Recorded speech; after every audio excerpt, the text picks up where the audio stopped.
नाव गुनगुनाव रतिहा भर जागव। मोर सुरता के आंगन में तोर माया सजावव। धड़कन के बाजा माँ तोर राग बजथे। मोर जिंदगी के हर पाना तोर नाव लिखथे।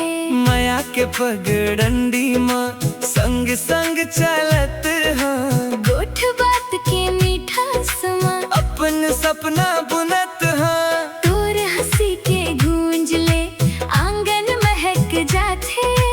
मोर सुना दिन के कोना तोर सुरता भर जाथे। धीरे धीरे मन मा तोर माया घर करस। सांस के हर लय में तोर सुर बस फरिस। तोर नाव गुनगुनावव रतिहा भर जागव। मोर सुरता के आंगन मा तोर माया सजावव।